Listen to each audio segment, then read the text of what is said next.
ദൈവത്തിൻ്റെ അതിപരിശുദ്ധ നാമം വാഴ്ത്തപ്പെടുമാറാകട്ടെ. ഇന്നത്തെ നമ്മുടെ ചിന്തയ്ക്കായി ലഭിച്ചിരിക്കുന്ന വേദഭാഗം 34 സങ്കീർത്തനം 13 വാക്യം. ദോഷം പറയാതെ നിന്റെ നാവിനെയും വ്യാജം പറയാതെ നിന്റെ അധരത്തെയും കാത്തുകൊള്ളുക. അയൽക്കാരനെക്കുറിച്ച് അപവാദം പറഞ്ഞതിൽ മനസ്താപം തോന്നിയ ഒരാൾ ഒരു ഗുരുവിനെ സമീപിച്ച് പരിഹാരക്രിയ ആരാഞ്ഞു. അദ്ദേഹത്തോട് ഗുരു പറഞ്ഞു, ആദ്യം നിങ്ങൾ ഒരു സഞ്ചി നിറയെ തൂവലുമായി അങ്ങാടിയിലേക്ക് പോകുക. അവിടെ വെച്ച് സഞ്ചി തുറന്ന് മുഴുവൻ തൂവലും പുറത്തു കളഞ്ഞ് തിരിച്ചു വരിക. ഗുരുവിൻ്റെ ഉപദേശമനുസരിച്ച് ആ മനുഷ്യൻ അങ്ങാടിയുടെ മധ്യത്തിൽ തൂവലുകൾ തുറന്നുവിട്ട് സഞ്ചിയുമായി തിരിച്ചു വന്നു.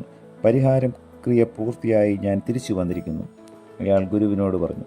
ഇല്ല, തീർന്നിട്ടില്ല. ഗുരു പറഞ്ഞു, ഇനി പോയി തുറന്നുവിട്ട തൂവലുകളെല്ലാം സഞ്ചിയിലാക്കി തിരിച്ചു വരിക.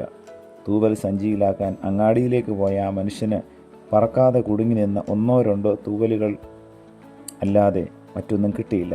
നിരാശനായി തിരിച്ചു വന്ന അയാളോട് ഗുരു പറഞ്ഞു, പറഞ്ഞു കഴിഞ്ഞ അപവാദങ്ങൾ ഇതുപോലെയാണ്. അതൊരിക്കലും തിരിച്ചെടുക്കാൻ കഴിയില്ല. പറയപ്പെട്ട മനുഷ്യൻ മാപ്പ് തന്നാൽ പോലും ആ അപവാദം നിങ്ങളെ ചോദ്യം ചെയ്തുകൊണ്ട് അന്തരീക്ഷത്തിൽ പറന്നു നടക്കും. അതുകൊണ്ട് നാവിനെ സൂക്ഷിക്കുക, അപവാദം പറയുന്നതിൽ നിന്നും സ്വയം രക്ഷപ്പെടുക. പ്രിയമുള്ളവരെ, ദൈവം നമുക്ക് നൽകിയിരിക്കുന്ന നാവ് ഉപയോഗിച്ച് മറ്റുള്ളവരുടെ നന്മകൾ പറയുവാനല്ലാതെ ദോഷം പാറ്റുവാനോ അപവാദം പറയുവാനോ ഒരിക്കലും ഇടയാകരുത്. ഈ വചനങ്ങളാൽ ദൈവം നമ്മേവരെയും അനുഗ്രഹിക്കട്ടെ. പ്രാർത്ഥിക്കാം. പ്രിയ കർത്താവേ, ലഭിച്ച വചനത്തിനായി നന്ദിയോടെ സ്തോത്രം.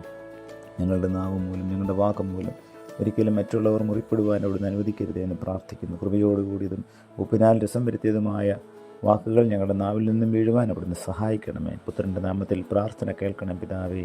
ആമേൻ.